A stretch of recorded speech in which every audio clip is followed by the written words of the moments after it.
Okay. All right, so we're getting started. If other people want to join us, the link is in the notes. So come and join Patty and I, and we're gonna talk and hang out and make stuff up. And I told Patty, I said, if you don't know, just nod and agree. And Sounds yeah, good. that's I can brilliant. do that. Gosh, that's wow. Wow. Great idea, Susan. All right, so we're going to record this for prosperity because you never know. Okay. We might get two or three people who view this someday. No, I'm only kidding. We're going to make a record of this for people who are really trying to figure out how to put on a SkeptiCamp and what a SkeptiCamp is. And I mean, it does seem like a daunting task as I'm speaking to somebody who knows exactly what I'm talking about. But so I have one video out, which I think we had 4 or 5 people on that one, and we talked a lot about SkeptiCamp. So I'm going to try to avoid those topics unless you bring them up, Patty, because you want to know. Okay. But we did a lot of talking about SkeptiCamps, and the video's out on my YouTube channel about time, and also it's on Facebook Live. So if people want to go back and check that out, we're probably going to put it on Skeptical Inquirer on a website I'm going to show you in a minute, and we will just have that for like best practices. I mean, I'm not in charge of these things. I just have been kind of taking charge. Oh, look at Susan's here. Oh, wow, we're going to have another person. Yay. All right, here she comes. Hold on. I get to introduce you to Susan McLean. Yeah, don't know her. Oh, she looks great. You Oh never look yeah. better, Susan. Yeah, great. Yeah. Well, Is I that made it. is that your wall? A wall? No, I have my camera covered with Scotch tape. Oh, well, then you might want to turn your camera off because you look scary. Well, I'll tell you what, I just got out of the shower. You don't want to see me No, right no, no, now. that's okay. I don't want to see you. No, that's okay. So turn off your camera. Right. But I'm Yeah, glad you're here. Are you going to participate? Because I'm sure you've got lots of feedback, good feedback for this. absolutely. Yeah. Okay, so Susan is one of the co runners of the Santa Cruz Skeptics, and Pat is in wait, I can do this, Patty. I can do this. Lancaster, No, Lancaster. Lancaster, Yeah. Pennsylvania. I am not, I can do this. I really can. But yeah, so we might have a couple more people join us. But what I want to do is show you guys this website. So we've asked, I had on my what is that called? On my website about time, we had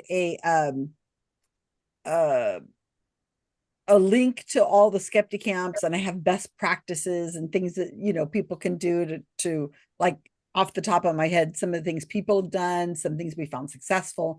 So that's all available. But I don't want to run this from abouttime.org's website because this is this is a this is a worldwide effect of effort, and my website isn't going to get the amount of traction that someplace like the Center for Inquiry or Skeptical Inquirer will. So we said, would you be kind enough to host this at your website? And they said, okay, we'll come up with something. And so there's still some work to be done on it. I'm going to share it right now for people who are interested. Now they asked that people be affiliated with CFI, and there is an affiliate link that you can fill out that will make your group one of their affiliates. In other words, they are people who are on the same mission. I think you have to have some kind of website of some kind, and and then you will be sponsored and helped a little bit by Center for Inquiry and Skeptical Inquirer. And as I've been doing more and more of these write-ups, they're starting to understand that this is something that needs to really be pushed forward. SkeptiCamps are the future if we're going to be growing our community, I think.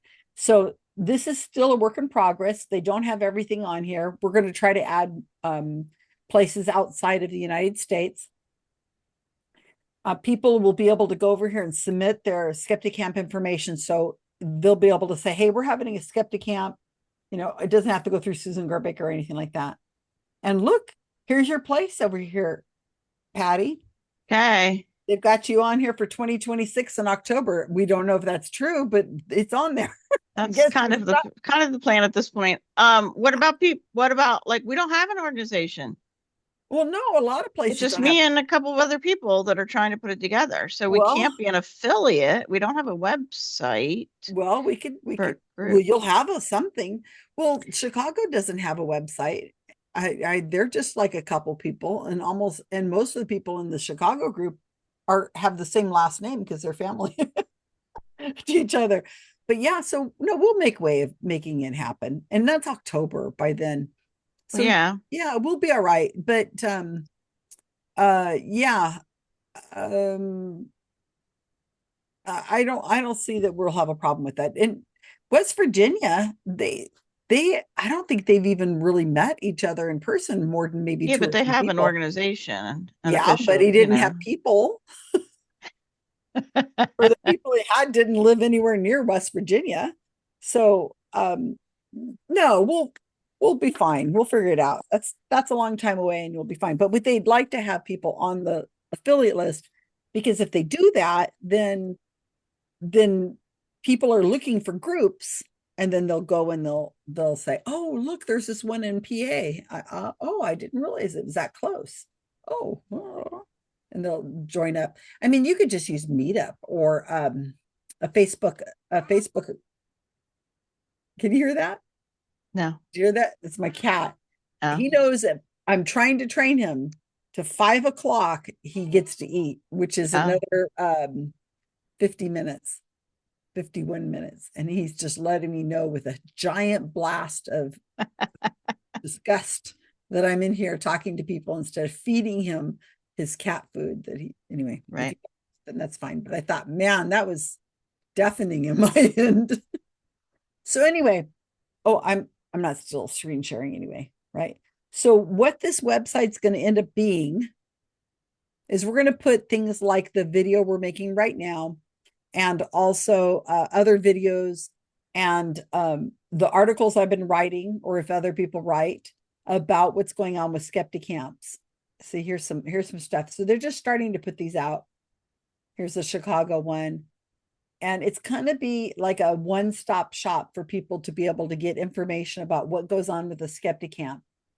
Okay. So that'll be good. The other thing that they're doing, and you know this a little bit already, is that Center for Inquiry is going to start putting up videos on the Center for Inquiry YouTube channel, because they're going to get more views than we are, and you can still put it up on your own website, but it's going to be a bigger platform. Let me share that over here too, so people can see it. And there's 2 videos out, mine and Kenny, right now, so people can subscribe to the Center for Inquiry, and they can see the videos as they come out. So I'd like to have a better thumbnail on these that says that it's coming from a SkeptiCamp, but the intro they have is like this, and then they have some kind of cool thing, and I didn't share sound, but that's the sound of a campfire. And so it will have the theme of the SkeptiCamp, logo, but it'll also have the Center for Inquiry, and that way we can get more views. So this one with Kenny's has got 910 views already in 5 days. So that's far more than most channels would get that are you and I by itself. So there's a lot of things to talk about, but Patty, why don't you tell everybody kind of a little bit about your avenue, your adventure with SkeptiCamps, and you can say the good and the bad, because I think people would find that interesting. I mean, how did you first hear about a SkeptiCamp? What made you want to do one? What panicked you? And then West Virginia, and then where you are now. Tell everybody. So I guess I don't know if I heard about SkeptiCamp before or after. I went to SciCon in Las Vegas last year. and you are what convinced me to do one. I'm sure I had heard of them before, but probably just on Facebook from on your page. Um, and so I agreed to do it. I got a couple friends who would help me, get it organized. We don't have a group that we were affiliated with, but there are several other groups in the broader non-believer community around. Um, and so we picked a date, we found a venue, and then we started trying to find uh people to do presentations. And that was kind of hard because um I probably didn't put as much energy into it as I needed to early enough. Um, it just, I don't know, it felt a little overwhelming. I kind of felt like when I tried like emailing people, like I reached out to some people I knew who didn't want to present, but tried to get them to ask others. And I don't think that really happened. Um, the feedback a couple people were like, hey, I can talk about this. And we're like, those are really topics we aren't looking for. Can you do something that's up your alley more? They wanted to like just promote what their own activities and events were doing. So, um, those people kind of backed off a little bit. We weren't getting enough um, presenters. It just wasn't coming together. I was really starting to get more anxiety about it too, the closer it came to, I you could feel know. that in our email, Yeah, our messages yeah, we were yeah. exchanging. I had a feeling So you were getting a little overwhelmed. yeah. Um, we put a little website together. My one friend, she got it up, but I did get somebody else just somebody I know on Facebook that I knew would be able to help. And I convinced him to help me clean, get it nicer and help us make the logo a little better. But like I didn't know how to get on there and update it. And um, it I needed somebody who had more experience doing things like that. And I just wasn't finding anybody to help me with that. So I'm hoping that, uh, Karen Karen was one of the people that was helping me, and so we canceled, and then she came with me to the West Virginia one. So I think Okay. that helped because she had never been to any kind of skeptic thing at all. Like that. She didn't go to SciCon or anything like that. She wasn't like following people that were doing these things. So she got to have that experience. She's a lot more excited. So I think that's going to help too, to have at least two of us who, experienced the Skepticon Right. Now or camp. I you mean, drove how far? it was about 4.5 hours. It was, 4.5. That's a lot. And yeah. I get people who are like, I don't want to drive to the other side of town to do a skeptic camp. That's too much effort. But we Oh, get people all the time who will tell me they drove 5 hours, they drove 8 hours, they flew in. I get people all over the place, especially once they've gone to one once, then they right. realize how freaking amazing and fun these are. Yeah. Stay the night, which you guys did. We all stayed at the Right. same hotel. And Karen brought that really fantastic game, and now I have a copy of it. I'm just hoping that I'll find 6 friends that I can play it with. It's so fun. Well, we're gonna That have was fun. Thanksgiving at my house. The only reason I'm having Thanksgiving at my house is to play the game. So play that game. Illustrations, you guys. I'm like, okay, if there better be more than 6 people show up for Thanksgiving. We're gonna do it on Saturday. But Yeah. yeah, so I was gonna come out to your skeptic camp, but I could tell, it's hard. I'm one of these people who is a supporter and wants to help people do things, but I run so many other groups, the Wikipedia group and all these other things. It's a fine line of knowing, am I pushing or am I encouraging? Should I back off or should I push further? You're like, I don't really know, but I want what's best for you guys, but you kind of have to, and Susan here is also on the call. She knows exactly what I'm talking about. But but we had, I don't know. I don't know if I hope I wasn't pushing too much, but it was something that you wanted to do. I didn't come to you at SciCon and say, Patty, you're putting on a SkeptiCamp. I didn't do that. You came over to me and said, this looks really good. I want to do this. And I said, okay, let's see how we can make it happen. And then we just started going through the steps. The first step is to pick 2 or 3 people that will make the decision. Right. No more than that. Do not do a board. I mean, Right. you'll be spending months going back and forth, and they'll talk, everybody will talk each other out of it. And no. Just a couple people, pick a day that works well for you guys. Check the vicinity to make sure there's not like some kind of festival or something going on. And then find a location. And that is difficult for some people. And then after you have your location and your date, then you can involve a few more people to start building it out a little bit and have them help with finding speakers, getting the website up to date, and so on. And we to get that website up to date, we have people in our community who gladly help. So, I mean, it doesn't have to be somebody in your group; it could be anybody, and we could train you how to do it. Okay. So, what were you running into as finding the location? Did you find something, or what was it you We were doing? did. We were going to have it at Franklin and Marshall College. They had a nice space that we could rent for the day, and it had like a little kitchenette area where we could put food and all the AV stuff you needed and everything. Well, So that's good because yeah, that's half the battle right there. and parking. Oh Yeah, my gosh, free free parking. parking. Yeah, That's a big deal. yeah. In some of these places. I could have. Yeah. Yeah, I could have gotten where I work. They have a whole new like boardroom and big learning. Like they took a whole floor of the building and made it like learning space and everything. And if you work there, you can sign up to use it for no cost. But it was turned out everybody would have to pay for parking and everybody had to go through security. So I'm like, yeah, that's not gonna happen. Yeah, I work in that kind of banking. doesn't work really well. Yeah. So that didn't work.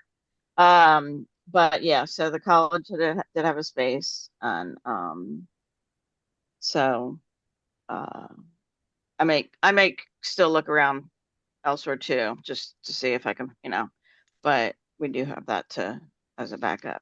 Do Oh, you know Adrian Hill, right? no, I mean I know who she is, but Okay. Well, they used and Cat McLeod, and they used they're using a college campus. right. And well, it's in Edmonton,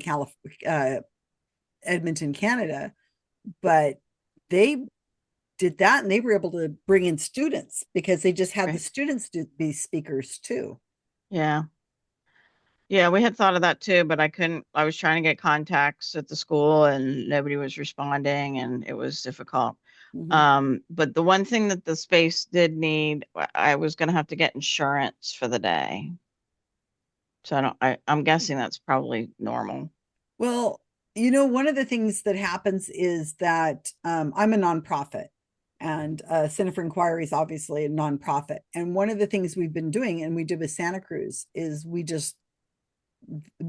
helped host it. So our nonprofit status helped us get past a lot of the barriers with insurance Okay. and fees. They lowered the fees because we're Right. They would have nonprofit. had yeah, the So fuse was there's lower. ways of getting around that, but Okay.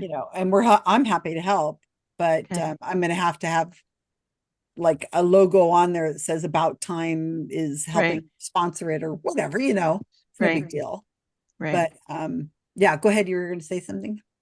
No, I was just gonna say if the insurance part, um, I hadn't even figured out how much that was gonna be, but I didn't think it would be too much. But I think it's about $100, something like yeah, that okay, for a day.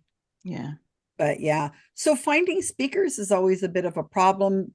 Some people have, I guess, once you've done it a few times and people kind of understand, then you're almost fighting people off. But I don't seem to have problems finding speakers. And I know enough people now that I can almost say, hey, you're giving a talk. Did you know that? Were you going to be free that weekend? Because you're giving a talk. Yeah, I'd like to eventually get to that point, but You can get I there. also, yeah, so I was also thinking, I understand that Philadelphia, some people in Philadelphia are going to try to do a skeptic camp in, I think, March. No, I didn't know And, about this. This and, is news to me. uh, Tell me about their that, plans. that was Bob Goodman. Uh-huh. So maybe you want to reach out to him. I don't know. I haven't heard from him for a while. But if I people, better write that down. yeah, if they do it, I'm gonna try to encourage people from Lancaster to go to that, and then also I'm going to Buffalo in June, and hopefully some people. So I think the more people are exposed to existing stuff, they'll get more. We'll get more support here locally. Right. We have the more people go, the more people get to where they're comfortable with it and want to appear. So let me see. Susan, are you wanting to say anything about putting on the Skeptic Camp in Santa Cruz? I don't know. Well, let's see. Can you hear me? Yeah, I can hear you. Yes. Okay. I turned Yeah, off your camera, but you're hearable. yeah, that's good. You're in Yeah, California, Santa Cruz, California, everyone. that's right, Central Coast. The Skeptic Camp that we put on a few weeks ago was a wonderful success.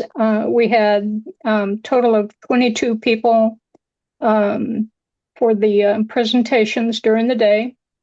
And then this huge crowd of, I don't know, 125 people showing up for this drag show with a science theme. And the wonderful thing about this was that we had been worrying about how to pay for the venue because all of this was held in the same building. Our main organizer, Greg Rowe, went to the LGBTQ plus center at UCSC, UC Santa Cruz, and he was telling them about the plan and that what he wanted to do was have this drag show and sell tickets at $20 a piece to pay for the venue. And the organizer at the LGBTQ Center said, well, gosh, how about if we have the students get in for free? And Greg said, well, gee, I'd love to do that, but we've got this that we have to pay for. And the organizer over there said, well, gosh, we can do that. Wow, that was incredible. So they paid for the venue and they paid for the performers, which, I mean, that was just mind blowing. But it worked out beautifully. I just cannot tell you how impressed I was, how well it turned out. I'm showing I don't know if you can see on the screen, Susan, but I'm showing the article I wrote about the Skeptic Camp on the screen while you were talking. Yeah. It was so much fun. It wasn't a huge turnout, but the people who turned out were stayed all day, most of them, and the conversations were terrific. The talks were amazing. I learned a lot. I wish we could have released Morgan's talk on CRISPR, but he said that he's already getting. He doesn't want to. He's working in GMOs and stuff like that, and he's already getting enough flack. He didn't want to have his video cut up and taken out of context.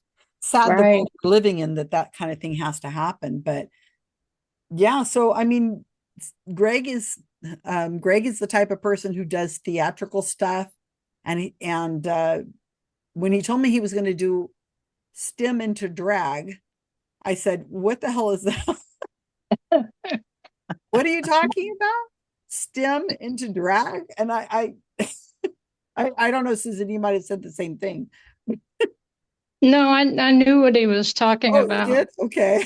Yeah, yeah. Science, technology, engineering, and math, and drag.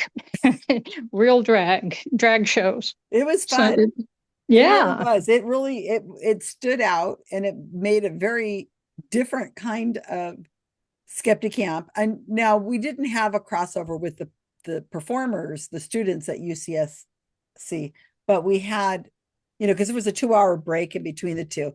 I don't know if somehow in the future we can merge them to bring the students into the SkeptiCamp, but it was the first attempt. What are you going to do? Right. So Yeah, yeah, yeah. I do believe they were invited, but there was apparently zero interest at that point. So yeah, that's a place where we can try to improve, make it more appealing to the students. mhm. And they did announce, during the drag show, the host of the drag show was talking about that it was the drag show was co-sponsored by the um, Santa Cruz County Skeptics. What do you guys use? Santa Cruz County? That's right. Santa Cruz County Skeptics. Yeah, Santa Cruz County Skeptics. So, I mean, there was some interest, and we had swag and stuff there. So, I mean, you've got one of the coolest shirts. I mean, the one of the coolest logos. It's pretty close between Santa Cruz County Skeptics. Let me put that logo up for people, and the West Virginia Skeptics. I think between the two, Huh. they're pretty cool logos. This is a banana slug holding a Yeah. magnifying lens because the banana slug is the um, mascot, Mascot. yeah, of UCSC, the University of Santa Cruz. Huh. So Yeah. people go, "What the heck is that?" It's a banana Yeah, slug. it's a real thing. Yeah. So you guys were a little worried about doing your SkeptiCamp too, and you are the closest group to me. You are my sister group. You're a 45-minute drive from my SkeptiCamp, and I've been putting on SkeptiCamp since I don't know 2010 or something like that. So I've done a bunch. So Yeah. I really wanted you guys to do one because I'd like to see one within hour or two drive of me every 3 months and just rotate. Wow. So I was kind of a little pressing you guys a little bit. So I apologize, Susan and Greg, if you're listening, that I kind of got a little more like, you guys can do this, come on. Yeah, yeah. Got a little pushback. It's okay. We appreciated the encouragement. We made it happen, right? Oh, and it was great. And yeah, like I said, the videos are fantastic. The videos are up on my YouTube channel about time because we weren't recording them for Center for Inquiry at that time. We still could, but oh my gosh, we have so many great videos from across the United States. I think I did 15 SkeptiCamps in 2025. Oh, That's a lot. And then I went to other conferences too. So I mean, I think I did 20 conferences this year of some sort. So there's a lot of great quality stuff. But right. what did you feel like you learned in the process, Susan? Oh gosh. Well, let's see. Or that you could pass on to other people that you think that would be helpful for them to know? I'm not as evil as people think to work with, right? Right. Yeah. One She thing goes, I would, ha ha ha ha, yeah. yeah. I'd suggest lining up your speakers early, lining up your venue early. It's once you've got those squared away, you're good to go pretty much. We looked all over for a good venue. The public library could have done well for us, but they don't allow exchange of money. And for whatever reason, that wasn't going to work for us. We couldn't even accept donations if we used the library. So that was out. And so Greg found what is it called now? The Center for Nonviolence, something like that. I think that's what's called it. It was so close to downtown. That was really nice. Right. Yeah, yeah. And parking. Yep, free parking. So they were very accommodating, and with the help from the LGBTQ community, it worked out perfectly, really, really well. Mm-hmm. Yeah, we managed just fine. We had one person came, Greg Spooner drove up from LA. He was a friend of Greg, the other Greg, but Greg Spooner drove up. What was that, like 6 hour drive so he could do a talk? That was really nice. Yeah, he's a really sweet guy, I tell you. Great talk really? Too on this working in the school districts, and he's in a college, and that some of the problems teaching critical thinking, what's going on in the schools in the colleges down there. And how frustrating it is. So anyway, I've got it all written up on the article, and I also have the video out there. But you had people from the Bay Area. See, this is something I know that you guys don't know, is that people within the community who do this kind of, I don't know, I should say often, but who've been to a few skeptic camps, we're willing to go and help you. We're willing to show up, and we'll bring also other people with us, because we're asking for help from them. And you're not paying the speakers. My travel to West Virginia was paid for by the Center for Inquiry. Right. Otherwise, I couldn't have gone to West Virginia, but they did make a budget for me, because this is kind of my job now, sort of a job. But they just paid my expenses. They didn't pay me. They just paid for my hotel on my, and stuff like that. But people will show. I mean, you had people from Susan, you had people from the Bay Area Skeptics. Leonard came down and gave a really great talk. Yeah. I'm trying to think who else was there that was from the Bay Area. You had a lot of people from the Bay Area who just drove in for the day just to hang out. Yeah. You had, and Morgan, he's right there, the guy who works for CRISPR. But not, he doesn't work for CRISPR. He explained CRISPR. Right. I came 45 minutes. Greg Rowe was right there in town. I think that was it. I think it was just Leonard was the only one that came from far out. Yeah. Leonard and Greg Spooner. Yeah. So we had about 20 something people, but it's not about the numbers so much. I mean, I kind of push it a little bit because it's kind of fun to see who can outdo each other, but it's the action of putting together a SkeptiCamp forces organizers to kind of just say, we can do this. And it forces you to be, I don't know, how do I say this? Maybe take it more seriously, or step up and just go that extra mile. It is a little pressure, but we're trying to grow the community, and the process of growing the community is not just people showing up to attend to watch the lectures, but to also get people to do talks who might not have done talks before, and also get the organizers to do more organizing and feel more together as a group. It's all hands on deck moment as far as I'm concerned, getting these skeptic camps together. And yeah, it is a little awkward, but we've kind of got to push through to get something going. I agree. And as you've pointed out before, one of the main points of a skeptic camp is to get skeptics to meet each other, the attendees meeting each other. That's how we form community. Right. Exactly. 100%. Yeah. We're not gonna get anywhere if we're just watching videos on YouTube of people doing talks. Right. Yeah. And I think the whole idea of forcing ourselves to make things happen it's good exercise intellectually. If you have proven to yourself that yes, you can do this, you can make it happen and come out alive on the other end, it's wonderfully empowering. And that people do have your back. I mean, at your skeptic camp, people showed up really early.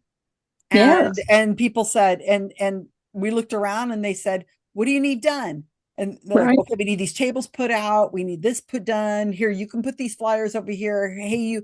And people were just like, give me anything to do. And the same, they stayed late and did the same darn thing. They said, well, we need to get the trash out. We need to put these tables over here. And people like, okay, here, let's move the tables. Let's do this. And we didn't have to have a sign-up sheet or anything. They just stayed and did it.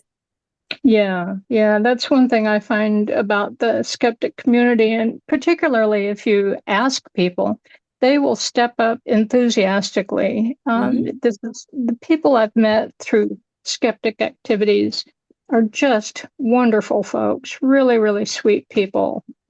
I'm delighted to be in this community and knowing these great people. It's really, really wonderful. And you've been to a bunch of different things, huh, Susan? So you know. Yeah, I was the speaker series coordinator for the Sacramento group for 5 years.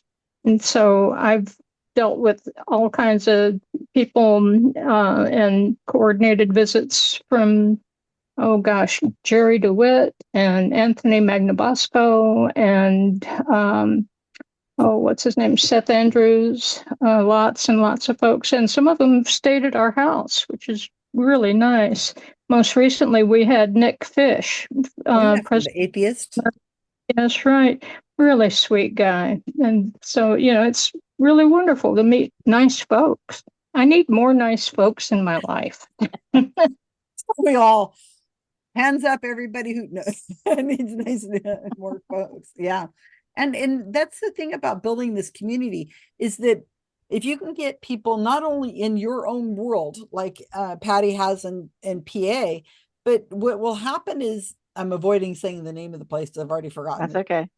well, I haven't forgotten it. It's just I know I will mispronounce it. But getting to know the sister group, which is your Philadelphia, I guess, would be the sister group for you, right? The Philadelphia Skeptics. Is that the closest? The Skeptics? I don't know what if the group that Bob's in is not called. It's the called Philadelphia, whatever that group is. I forget what it's called. Yeah. Philly or something. It's Flap fact. or PHACT. Critical PACT. Thinkers. Oh yeah, Philadelphia Pennsylvania Association area. of Critical Thinkers, I think. Philadelphia area. I like how we're just renaming them. Something. I think the Should have CT been is here. Critical Thinkers. But are they the closest to you as far as distance? Probably. I don't know. I mean, we have some like atheist group, we have PA non-believers. That's a little to the west of us. There is a Lancaster group called Free Thinkers Association or something like that. There's an ethical society up in the middle of the state. It's a couple hours away. So, but as we get to know each other, I mean, there's a lot of blending of our mission statement, I guess you might say, right. Between some overlap there. Yeah. I mean, in Monterey, we have the Monterey County Humanists. I think we also have a huge crossover with the Peace organization in Monterey. And then, of course, we have a close relationship with Santa Cruz Skeptics. We have a close relationship with the Bay Area Skeptics, which is about another hour and a half from me, maybe 2 hours from me, up in Oakland and San Francisco, Berkeley area.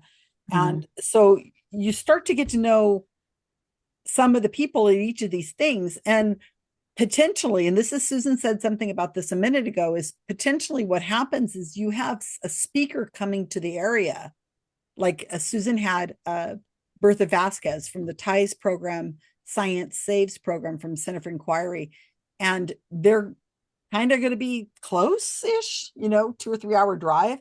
And once somebody's in the area, you're like, hey, can we grab that person and have them come and do a talk for us? And I know that's what you've been doing that with Nick Fish. You weren't able to do a talk with him, but you had like a meet and greet.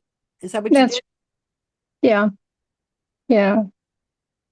And I know that also Santa Cruz Skeptics, other people might be in the area, like Ross Blotcher, his family's in that area.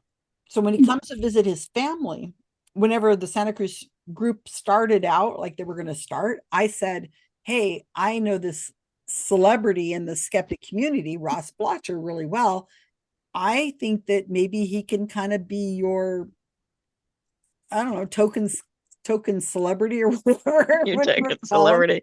I need a token celebrity. And he'll endorse. I know he'll do it, and he'll, he makes announcements that I'm going to be up in that area, and I think people come out because it's Ross Blotcher, and it's really cool because they can interact with him. He hangs out. He does, like you could have a meet and greet with him, and he'll just we had a really good turnout when he came. Really good turnout. Yeah. And his family lives in the area, so why not put that to use? I'm sure he doesn't want to necessarily hang out with his family all the time. Yeah, who would? We're giving him the break. Yeah. And then I'm it can, happy to come over too, once in a while. So, and it grows. It doesn't matter that if there's 4 people there or 10 people, it just, it takes some time sometimes. It's not like an instant snap your fingers, here's 30 people.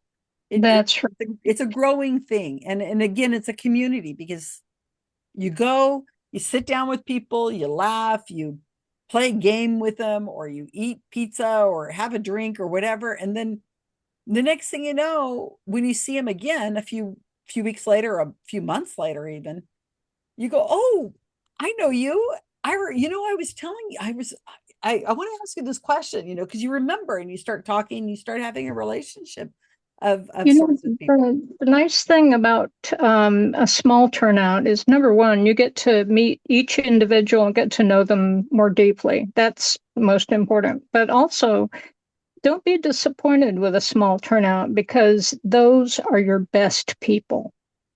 I love that you said that because I've been thinking about that. These are people who self-select themselves to go, and Right.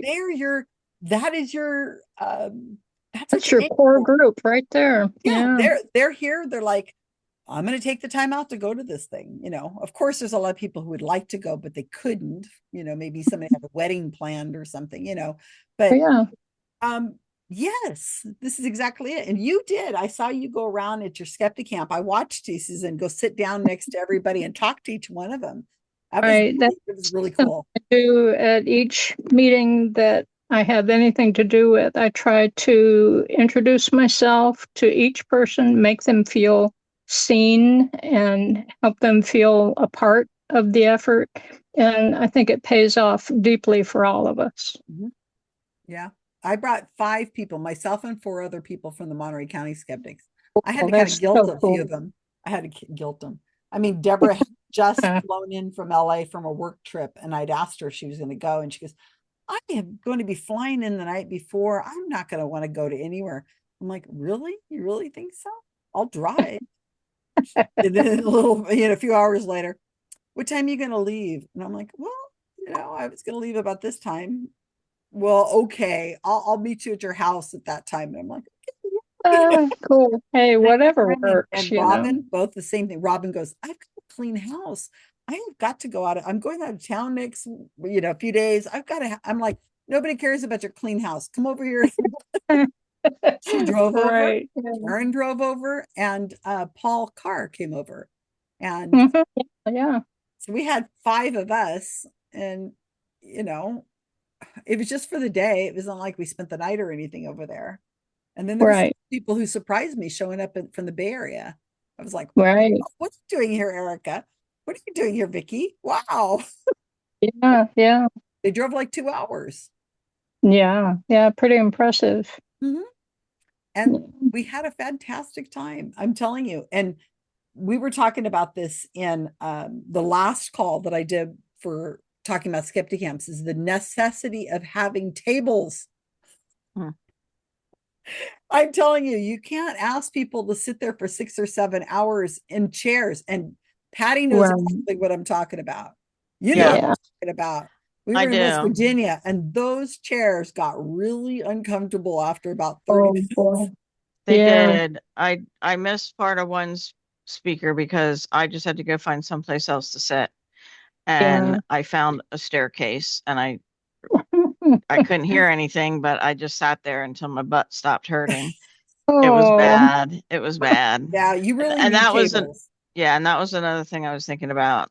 The venue, like I want to look at the chairs too. So I mean, Yeah. yeah, It's Santa Cruz had surprising. just a lovely room. We had tables, and here I'm going to show the picture again for people who are listening into this. That it doesn't have to be fancy. The chairs are much more comfortable once you have tables because you want to be because you able, can lean. yeah, you can lean on it. You want to put your drinks on there. You want to have like uh if you want to take notes, it's just like your space. It's like school. You've got these people in, and they can sit and they can hang out, and people get up, and it's very casual. Skeptic camps Mhm. are casual, so you can see in the back of this picture here maybe people getting up and leaning in the window, standing up and stretching. It's not it's not a formal event. Right. And let's talk about that real quick too. So Patty and Susan, what did you think? I mean, when I do a skeptic camp, the speaker who's up there is most of the speakers that I have doing who give talks know how I am, how I run things, and it's kind of casual. And we're going to try to stay on time, but those speakers are. I'm expecting them to be able to handle the audience, and most of the people who do, they can do that. So if you got somebody's asking too many questions or is rowdy or whatever, they can take care of it by themselves. Otherwise, the speaker, the MC, myself, I'm going to be able to intervene and go, okay, well, sorry, we don't have time for more questions, or, oh, well, let's move along. You have your ways of moving that along. That's helpful. It Yeah, that's hopefully, but most people are experienced. But if you have a brand new speaker who's really not comfortable doing that, then you really, as a MC, kind of have to hover a little bit more, and you set up your expectations for the people. But from right. all the skeptic camps I've ever run, we're yelling jokes at each other from the audience, and Right. that's just the way it is. And the speakers I know can handle it because I picked those speakers. I mean, if Yeah. somebody up there who's like terrified, or like I have to stick to the syllabus, I have to go exactly read off. Well, Mm, they're going to be a little more uncomfortable, but I want a casual, hey, like not insulting, but could you clarify that point, or a joke or something? For some reason, it just works. I don't know how to explain it. Well, I know in West Virginia when Kenny was doing his, at the beginning of his, he said, I have way too much to talk about and not enough time. So I'm not going to take any questions. oh my. And somebody came in after he started and sat in the front row and proceeded to try to ask questions the whole way through. And he just completely ignored. He just kept What do you do? plugging away, Because he's a professional. He's fine. He'll Yeah, just take care because of he's it. used to it. He So yeah, gives him a that would be toy. pretty. He gives him one of those blinky things, those ghost. Yeah. He says, "Here, play with this." Yeah. How And about yourself? that was funny. And you know what's funny is I was upstairs in the library. It's a library kind of place, and I'm up there checking out the collection of the books. I didn't realize that Kenny's talk had started, so I come down the stairs and I'm talking to the librarian in the other room, and we're having a full conversation, full voice. I just hear some noise in the other room, but I don't think he started. And he'd already started his talk. And he walks down the hallway and he comes in and he goes, "Hey, I'm talking to you." You guys were a little loud, yeah. So funny, but we're good friends, so we can get away with that. I just watched his video. It's up on the Center for Inquiry channel, and I wanted to see what that looked like from the perspective of the camera. And I can hear me having a conversation off in another room, just like normal voice, not realizing there was a talk going on in the room next door. And then you can hear him coming over, and somebody I hear in the audience goes, "Susan's gonna be in trouble." Yeah, I've been guilty I of that myself. I yeah, know it. Yeah. I do have a question, Susan, when at West Virginia, Which because that's the only Susan? You got two Susans here now. We're in, Susan Gerbic. okay, Or Susan. either one of Just you call can me answer, Gerbic. but the schedule for West Virginia was really tight. So there was like, if you wanted to get up between two presentations, unless they specifically told you there was a little break, a couple times we had breaks, but there was a couple times where there was no break. And if you wanted to get up, you'd be walking in front of people while somebody's starting their talk. Mm. What is your recommendation for like the timing and scheduling of the day? Well, Susan McLean here might be able to answer that better. And I wrote this in the Skeptic Camp, the article I wrote about Skeptic Camp. Do you want to talk about the timing, Susan? Actually, I think you're better qualified to do that. I will say that it's a good plan to start at the outset, letting people know it's okay to get up and move around, and also to schedule, say, a 10 or 15-minute break for every couple of hours. What do you have to say about that? Well, one of the things that Greg did when he made the schedule was he didn't really make a schedule.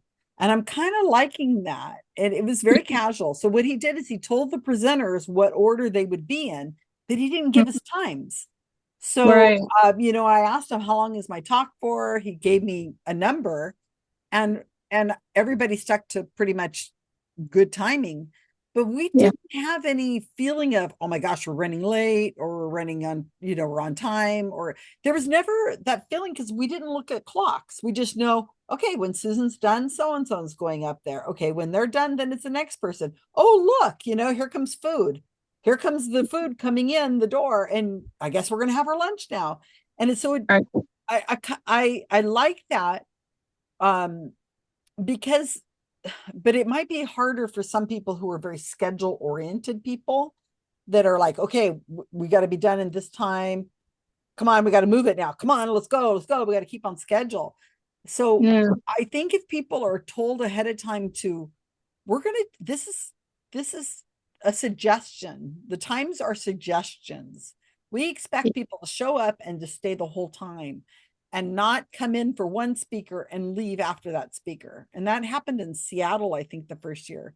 People, they had some good speakers in that brought in their friends, and they'd show up in the middle of a talk, then come in late, and then watch the talk that their friend gave, and then they'd go, wow, that was really cool. I wish I had made plans to stay the whole day, but no, I got other stuff to do, and they'd leave.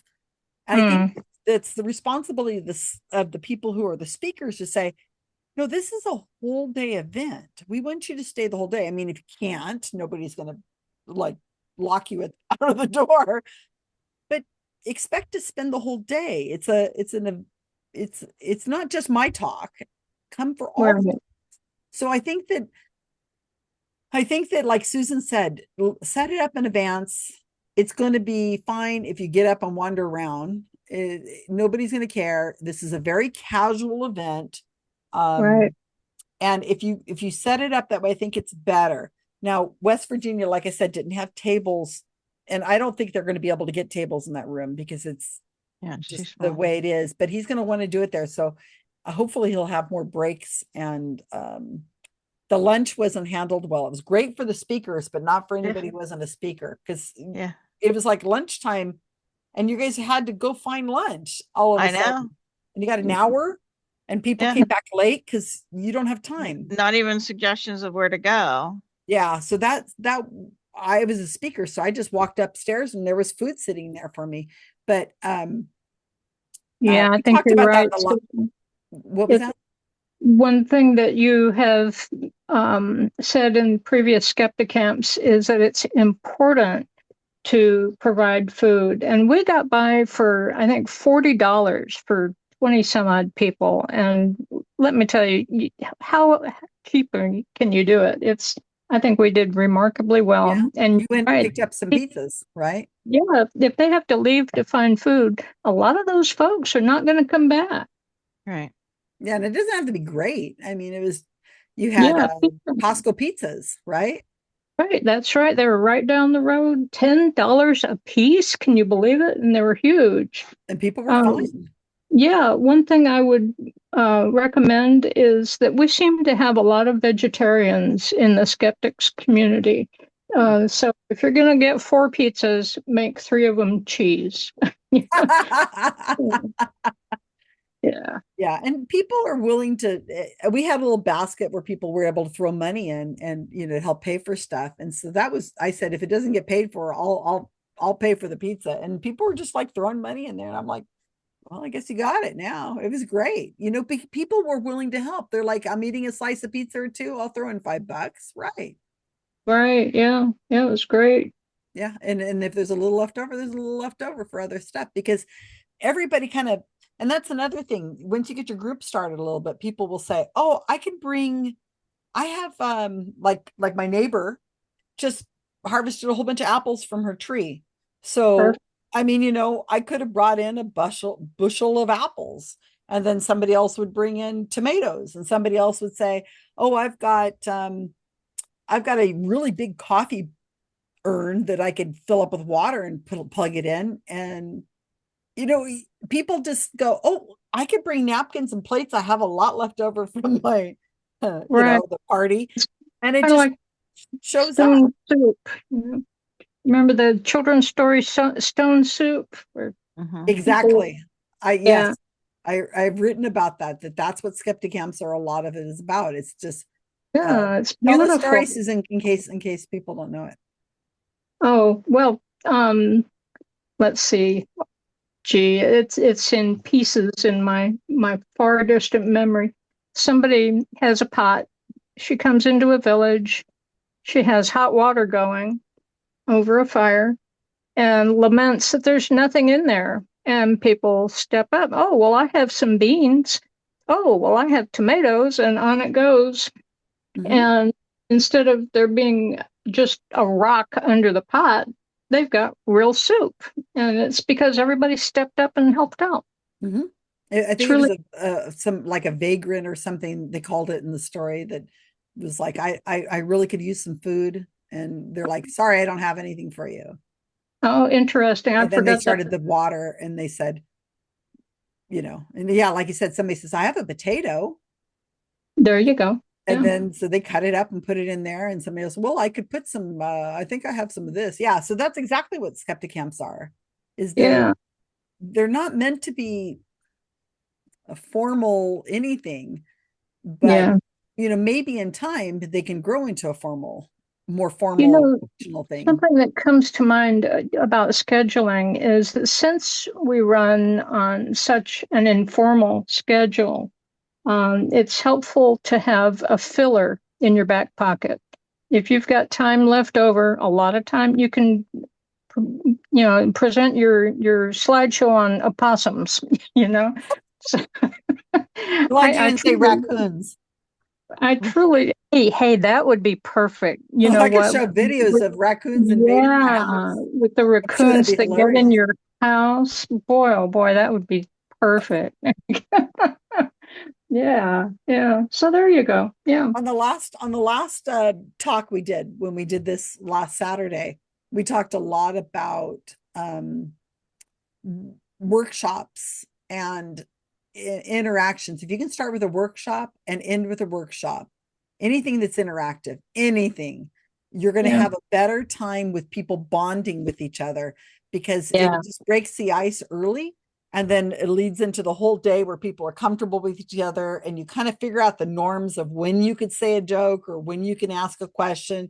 And, you're more comfortable getting up and wandering around, and yeah, lunchtime you end up talking to different people. I love that at the skeptic camp, at the Santa Cruz skeptic camp. We at lunch, people are all over the place talking to each other and mingling, and yeah, nobody really had a table necessarily. They could sit anywhere, and this has happened at almost all the skeptic camps I've gone to, is that we really don't have, it is like a camp, like a we're asking you to spend 6 hours or so with us. Some spend a lot longer. yeah. You mentioned about people feeling comfortable there. One strategy I use is that when I'm in a group like this, there's invariably somebody sitting alone, and I make sure to go to that person first because they're feeling uncomfortable. Mhm. Uh, and also, I have people tell me, "Well, I don't want to volunteer. I feel so self-conscious." Well, what you do is you look around and see who else might feel uncomfortable and make it your job to help them feel welcome. That means a lot. You're 1,000% right. A lot of these groups started up in 80s and 90s and across the world. All these Mm, different skeptic camps, skeptical organizations, and they tended to be very academic focused. The leader yeah, was the academic, somebody with a PhD, somebody who was a professor at some university or whatever, and they weren't necessarily the best leader because they were might have had the academic creds, but they lacked the social skills and the yeah, idea of understanding the importance of setting up an event where we could hear each other, where we could mingle, and so on. I remember one I don't want to say what city it was, but there was one that was not too far from me that was starting up. They met at a very loud bar. I mean, there was blaring music going on, and the organizers, these two men who were probably 30, they talked to each other. And Yeah, so there was like four other people sitting at the table, and we're trying to lean in to understand what they're saying, but they were talking about like inside jokes, and they were just talking to each other. And we're like, what the heck? That was, great. I think that was the end of their organization. Within a meeting or two, that was the end of that. Because Yeah. no, what are you thinking? Obviously, they're not thinking at all. That was the That's problem. yeah, not their strong suit. Yeah. Yeah. So, I do you guys have any follow-up? Because you've been very patient with your time. I really appreciate you showing up. Otherwise, it was just me standing here, sitting here talking to the camera. I could show raccoon videos, but I mean, how many times can I show videos of raccoons in my kitchen? But is there any final thoughts you guys have, or wisdom that you want to impart to the community of Facebook and the community out there that are probably watching these videos, and the hope themselves going, I think I could do this, or should I go to a skeptic camp? Maybe I can make that happen. What do you guys think? Yeah. Who wants to start? Do it. Do it. Yeah. Yeah. Yeah. I mean, if you're a writer, they tell you, don't worry about how to begin, just begin and, write your little heart out and then go back and throw away the first page or two, right? So it's a matter of simply getting started. That's the biggest hurdle. Just do it. Patty, what do you think? I think it is helpful to have attended one first before you Yeah, try to absolutely. do it. And the other thing, you probably talked about this at the last Zoom call you had, but the other things outside of that day, like have something Friday evening, with especially if you're having speakers coming in from out of town, Saturday night, like in West Virginia, like you said, we played what was it called? Telestration. Telestrations. Oh, We we got back had to the so hotel, and we had so much fun, and we were crying. We were laughing so hard, and we we were weren't even laughing. drinking. No, we were No laughing drugs, so anything. hard, not drinking, and we kept playing until the front Hotel desk staff. came over and told us we had to go to It bed was like now. 11 at night. But and We've been then playing like 3 hours. Yeah, and then Sunday too, like arrange for something that for people um to go do. It doesn't have to be something skeptic related, just something to see your location there, because you Mhm. will have people, I think, on any of them, you're going to have some people that are going to stay overnight, and make a weekend of it. And Yeah. so show them some local, you know, place or something. Yeah. So that was his first time doing that. That part wasn't arranged as well.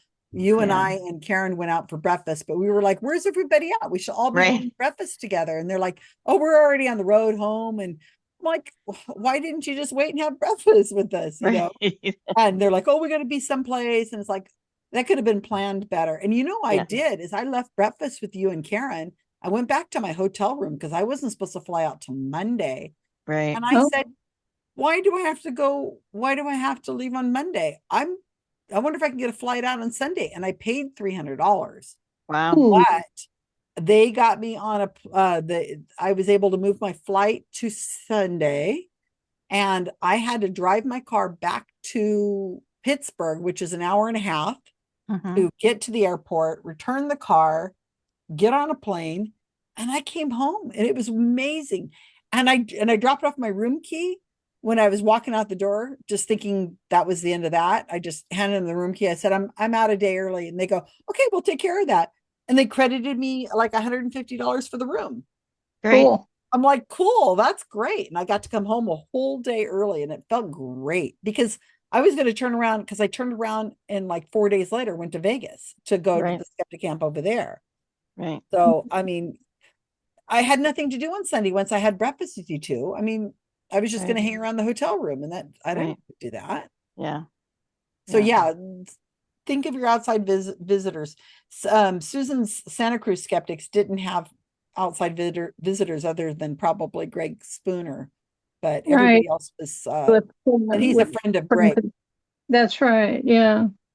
But yeah, Yeah. if you're going to be doing something, you've got to have that. Now, my Skeptic Camp coming up is the next one, and it's in Monterey. It's in Salinas this year. And I have a library reserved, and I might do 2 days. I'm waiting for them to come back and tell me what, if they can give me the second day. So I'll do a Saturday and a Sunday. And I've got people coming in from, one of our main speakers is going to be Tanner Eads, and he's coming from Missouri. And his Oh, wife wow. is coming, and she's going to do a talk. Her name is Amy. She's going to do a talk on pseudo engineering. She's an engineering major of the history of engineering. And so I've got those two. And then I've got Kyle Polish, who's been, I think, given a talk at every Skeptic Camp I've ever run, pretty much. And he's coming from Vegas. And then I have Paul Carr, who was at Santa Cruz Skeptics. I asked him, I said, he's brand new to the skeptic groups. I mean, I met him in January, and now he got involved in the flat earth community, watching the videos. And so him and I have long talks about the flat earthers and what's going on with that. And I said, Paul, could you do a talk on why the skeptic community should know, why should they take this seriously? Why should we be interested in what happened with the flat earth community? He goes, yeah, I could do that. And then I have one of our other local people, Mono, who's a physicist, who's an expert on a lot of things, but he's going to give a talk about scopes to Dover, the creationist stuff. Cool. You just start pulling people in, and if I can get a second day, I might have Adrian Hill come from Canada. Cool. I told her, don't come if I can't do 2 days. Right. So, Nice. start pulling people in. And so that's the next one. That's the second weekend in January. So people come out from wherever you are, who's listening to this now, you want to spend January in California, right, Susan? Yes, indeed. Yes, It is indeed. amazing the weather out here. I mean, you might have a jacket like I'm wearing right now, and that's all you'll. Patty's like, I'm out of PA. Yeah. Like, let me think. January, what would that be like? It's a long drive. So you would have to get started. Yeah. I'll have to get started now. That would be a flight. Yeah. Yeah. But we'll do something Friday night, we'll do something Saturday, and we'll do something Sunday. And even afterwards, we'll have a meal planned or something after each event. And so I'm toying with the idea of my hospital that's not too far from me has a medical library, a medical museum. It's small, Ooh, but they have cool. an iron lung in there. Oh, Wow. man. And I've gone to see it several times, and they have all these exhibits set up, like historical medical things. And I think they do tours and stuff like that. So I'm Neat. waiting to find out if I'm going to do a second day on Sunday, but I think that might be fun to go do this medical museum and have them give a tour of the place and to see this iron lung. There's not that many out there anymore. Right. Nice. Nice. Yeah. I think it'd be fun to have pictures taken with it, and and talk about that. And then the hospital will learn that there's this community of critical thinkers in the area. So I think that's great. That's neat. Neat. That's what I'm toying with. All right, you two, thank you so much for joining us. I don't even see comments on here, so I don't know if anybody showed up, but whatever, you got to show up. That's the whole thing about SkeptiCamp. You must show up, whatever it is. If it's to move tables and to make sandwiches and to turn on the coffee pot, you got to show up. Yeah. Thank you so much, Susan. This has been great. Yeah, thank you, Thanks, both Susan. of you guys. You guys take All right. care, and I will see you soon, okay? And Patty's Okay. coming out to my SkeptiCamp, I think. She's Karen too. That'll be fun. Good night. Okay, take care, everybody. Bye-bye now.